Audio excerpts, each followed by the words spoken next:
Thank you so much. And since we're talking about education, I think we should stick around that topic, because joining us right now is a teacher of Cameroonian languages and culture at the ENS. She is Carol Kayum. You're welcome. Thank you. How are you doing? Fine, thank you. And you? I'm doing great. I'm happy to have you here. Oh, I'm honored to be And here. you're also the Chief Executive Officer of the non-governmental organization known as Reference Citizens. Yeah.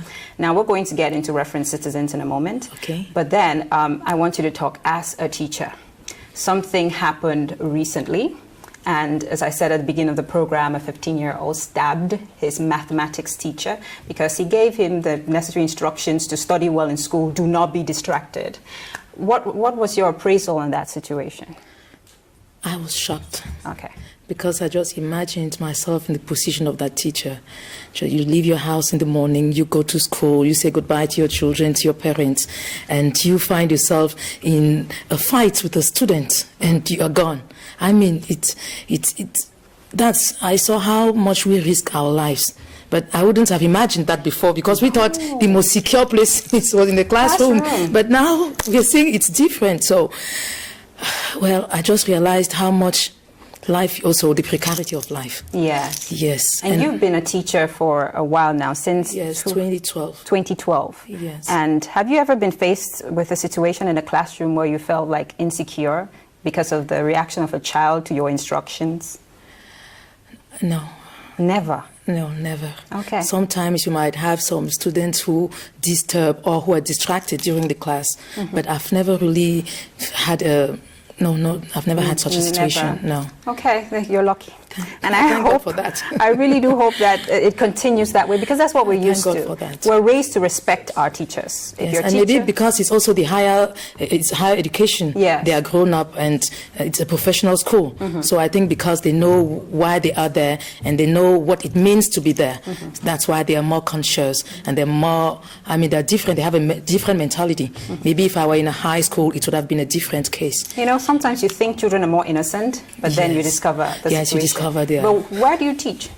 I teach at ENS, Higher Teacher Training School. Yeah. You've been doing so since 2012? Yes. What is your specialty? I teach Cameroonian languages and cultures. I like that. What does it mean to teach Cameroonian languages and culture? Because we assume that we know Cameroon enough. What is there to be taught? Tell us about that.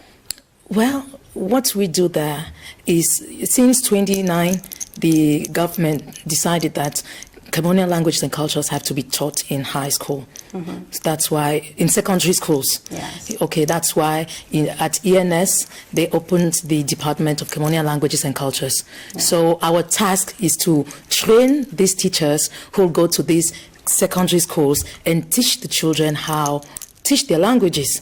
You see, Form 1 and Form 2, what they do is to teach them how to read and write Cameroonian languages. Languages such as, which are the ones you're teaching so far?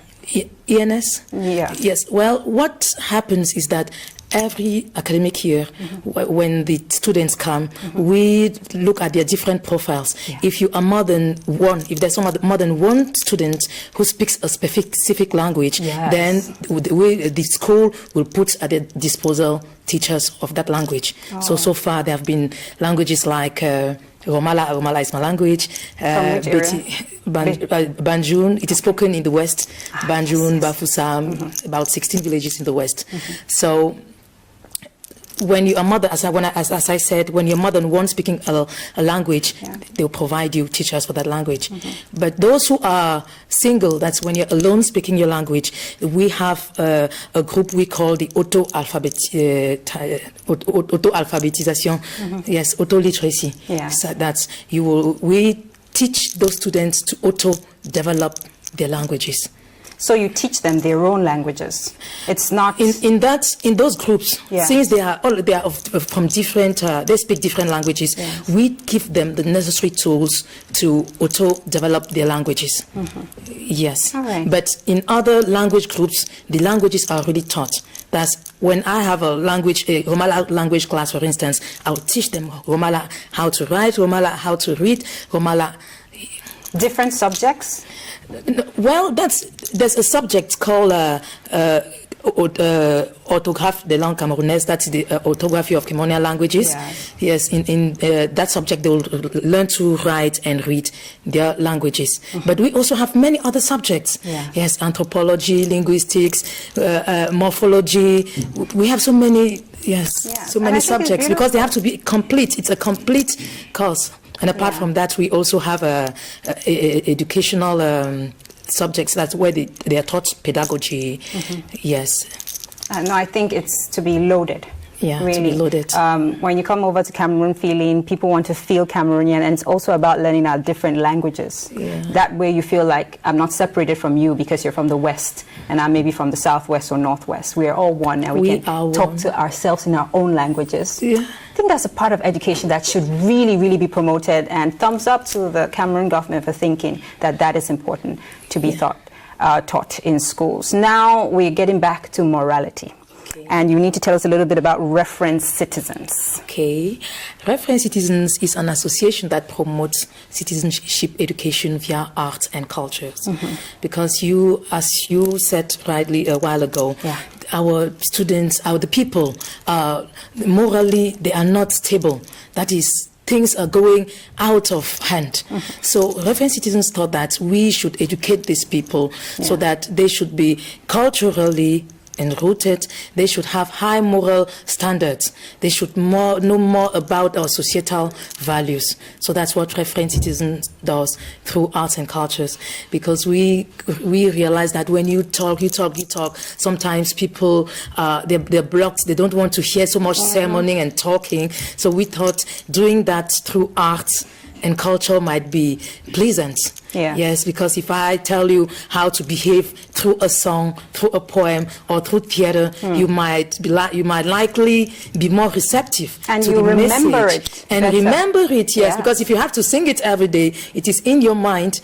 Yes. Now I'm interested in knowing how you do that through art. Do you come up with plays with lessons at the end? How do you execute it? Yes, we have come up with a concept we call PITANGO concept. Okay. So this PITANGO concept is all about using people to sensitize other people through this art. I'll take, for instance, the case of PITANGO School. PITANGO School is a concept we are implementing in schools.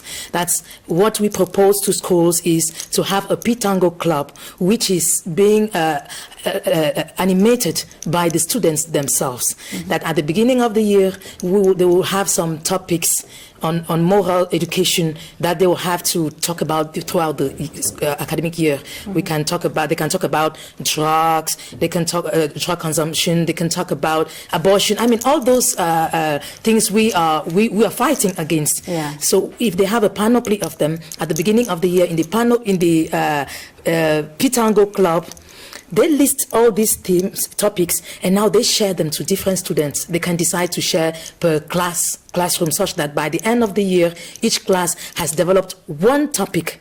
And on Mondays, during the assembly on Mondays, maybe the school authority can just give 10 minutes to the class that's honored on that day, because each class is honored one day. Now, they will, if they were talking about drug abuse, for instance, they will, maybe that class has prepared theater, a drama that is preaching against drug abuse. Maybe they've prepared a song that is developing the subject, or maybe a poem. That's everything concerning arts. They artistically sensitize other students, because we believe if a student sensitizes another student, he will be more receptive than when it is the parent. I think it's amazing. It's a good concept. Thank you. Because that way it's not just teachers telling you all the time what to do. It's me telling my friend what to do, and they think, sharing experiences. Yes, they think about how to present it, because they are the ones conceiving the drama, the theater, the poems, the songs. They are the ones conceiving them. We at the PITANGO, at Reference Citizens, what we do is to give them the necessary tools, the necessary skills to help them develop the skills to auto do it, because they do it themselves. They try to reflect on this issue. How can I present this to my friend such that he understands? How can I put it in a song? Which are the words I can use so they should be at the same time pleasant and at the same time... Now, Carol, tell me a little bit about the schools you've been to so far. How many schools have you executed this project, or is it still in process? It is in process. So far, we are proposing to schools because it is. We will start it next academic year. Yeah. So the schools we've gone so far have accepted, and we are signing partnership. So that by next academic year we start with the project. Okay. So we have about 5 schools now that are into the project, and we are touring the other schools. Okay. Now, PITANGO, what does that mean? PITANGO, when I was a kid, I don't know, maybe you know that PITANGO, when we were kids, and when we wanted to tell you to be on your guard, or that's, yes, that's something so like, about PITANGO, and you answer Gotampi. It means maybe mother is coming, the teacher is coming, or well, you are in danger. Oh, it's like a code. Yeah, it's like a code. Okay. When they say PITANGO, if you hear that, the code, you answer Gotampi, it means the message is through, you've understood, and you have to maybe go and hide, you have to. That was really, it was a code. I don't know if the young ones today still use that code, but in our days, that's how we used to do it. We used to do it. We would say PITANGO, and the other Gotampi, everybody will run. Yeah. The teacher is coming, mom is coming. Okay. So it's beautiful. I mean, you're mixing culture with moral education. Yes, that's why we thought PITANGO, because you see, we are trying to call on people's conscience. And tell them that what you're doing, you are in danger. You're doing it with the children. Because usually when we hear of moral education, we think you have to focus only on the parents or the guardians. We have we have PITANGO for at all levels. That's why I said this one is PITANGO school. We have PITANGO for adults. We have different PITANGO programs. Okay. Yes. Now, well, I can only say thank you for passing by to share this information. Now, if you have a final word for Cameroonians on the knowledge on PITANGO, what are you going to tell them? I'm going to tell them the best way to teach other people is to be yourself a model. And when you are a model, people listen to you better. So this PITANGO concept is made for adults to preach to other adults, for students to preach to other students, for kids to preach to other kids. So I'm inviting school institutions, I'm inviting all those who are interested by this PITANGO concept to contact us, and we'll come and implement it in your school, in your institution, in your, even your company, because there's also PITANGO for companies. So you contact us, and it is a whole program that runs for a whole year.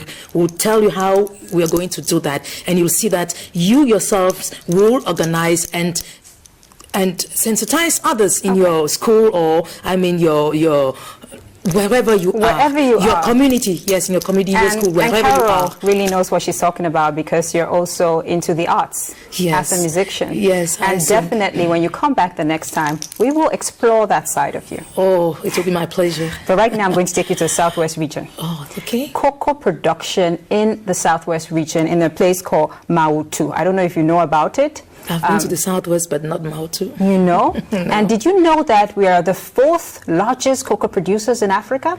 I once saw a report on that. Yes, after Cote d'Ivoire, Ghana, and Nigeria. So we're right up there. I'll give you some more information about cocoa production right here in Cameroon. But first, let's hear what Bill Titi has to say, because he's following up a cocoa producer.